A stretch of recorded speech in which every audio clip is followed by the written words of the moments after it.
Okay, so my camper microwave is a Fairy model. I don't care about the number on it and everything like that, but yeah, you take the top panel off. That's this long piece here. Looks like a vent. It's in the front up here. It's got two screws on the top, one on the top right, one on the top left. And then you pull it down, pop it out. And if it blew a fuse, it's real simple. You just got two screws here, and you can see the fuse is right behind there. You just pop it out, put a new fuse in, plug it in, it goes. I had an issue though that, obviously by research and other videos, when the door handle closes, there's switches in here that check if it's open or if it's closed, and one of them was bad. So when it's closed, both switches are on, and it caused a short, blowing the fuse instantly every time. So you have to take the top panel off, you got to take the control panel off, which is a bunch of wires in the way, and then you got to slide the whole piece out and then jiggle it off. So anyway, this is the piece that's behind the door handle where the two handle latches go into it, and on there's a sensor up top here. It's got two contacts. It's got a plug of its own. And on the bottom, there would be two switches in here. This is one of the original ones. It still works, but the other one was stuck all the way down and it would not come out, so it caused a short within itself.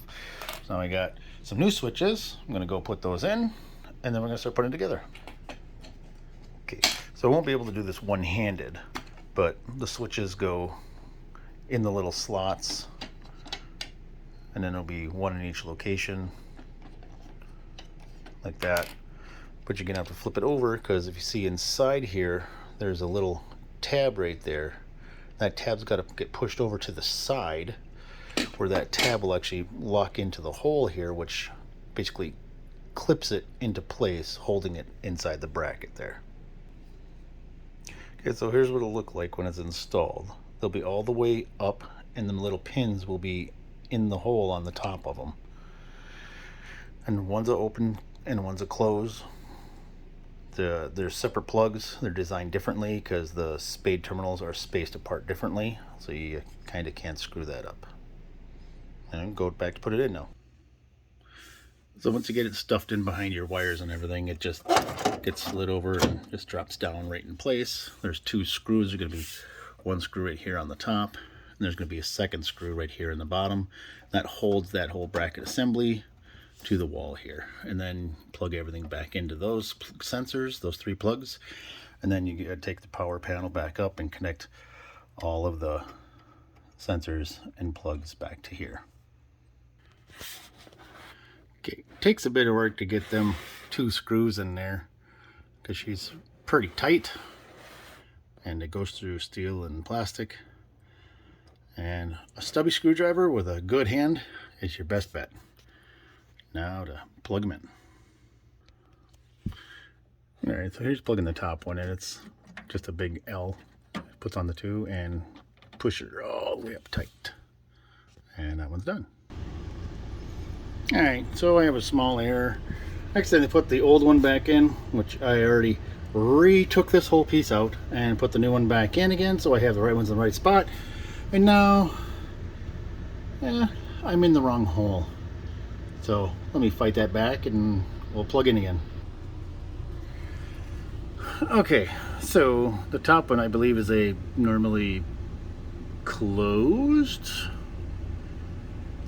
So when the door is closed, that works. Down here you got two of them, and there's two separate plugs. One's a short plug and one's a long plug. So you short one and a long one when it's shorter and farther away. So you just plug those bad boys back on here in a second. As soon as I get these wires out from the bottom here a little bit. Be right back. And there we go. Now we got the group of wires going back behind and underneath the back lip of that. So you just plug your little short two header in. Just got to kind of feel it out a little bit. It's kind of hiding down there.